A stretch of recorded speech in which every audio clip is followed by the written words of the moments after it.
આજે ગાંધીનગર ખાતે જન આક્રોશ સભામાં પરિવર્તિત થાય છે ત્યારે મંચ પર બિરાજમાન તમામ મહાનુભાવો, આજે સમગ્ર ગુજરાત આક્રોશમાં છે। આજે યુવાન આક્રોશમાં છે, મહિલા આક્રોશમાં છે, ખેડૂતો આક્રોશમાં છે, આદિવાસી સમાજ આક્રોશમાં છે, દલિત સમાજ આક્રોશમાં છે, મુસ્લિમ સમાજ આક્રોશમાં છે, ઓબીસી સમાજ આક્રોશમાં છે, સમગ્ર ગુજરાત આક્રોશમાં છે। ત્યારે વિધાનસભાના પટાંગણમાં આપણે સૌ છે અને આપણે આક્રોશ વ્યક્ત કરવાનો છે। ત્યારે આપણે એક સાથે વિધાનસભા તરફ કૂચ કરવી જોઈએ કે નહીં? કરવી જોઈએ કે નહીં? આપણે સૌએ અન્યાય થાય છે એના વિરોધમાં ન્યાય મેળવવા માટે અત્યારે આપણે એનો જવાબ મેળવવાનો છે અને એના માટે અત્યારે મુખ્યમંત્રીને પૂછવાનું, ઉપમુખ્યમંત્રીને પૂછવાનું કે અમારા સાથે અન્યાય કેમ થાય છે અને અમારા લોકોને કેમ દબાવવામાં આવે છે, કચડવામાં આવે છે। જ્યારે પણ આપણે કોઈ પ્રશ્નને લઈને જતા હોય, કલેક્ટર આપણને મુલાકાત નથી આપતા।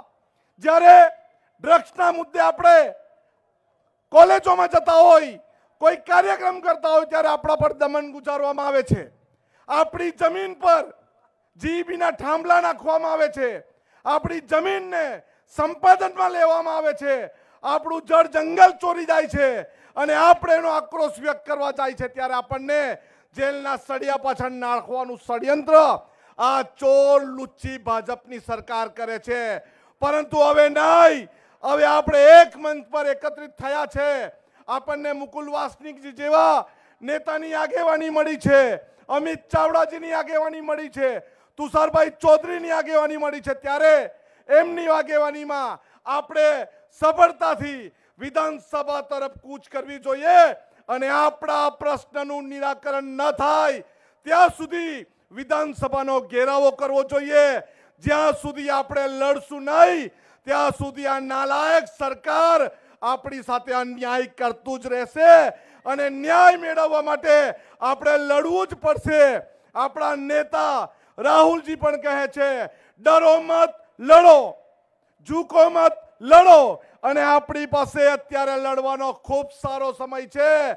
તાલુકા પંચાયત, જિલ્લા પંચાયતમાં પણ આ નારંગી ગેંગના ચોર લોકો આપણા ફળિયામાં, ગામમાં આવશે, પરંતુ આપણે એમને ઘૂસવા દેવાનું નથી। સૌએ એક સાથે એક અવાજમાં બોલો, ભારત માતા કી, કોંગ્રેસ, કોંગ્રેસ।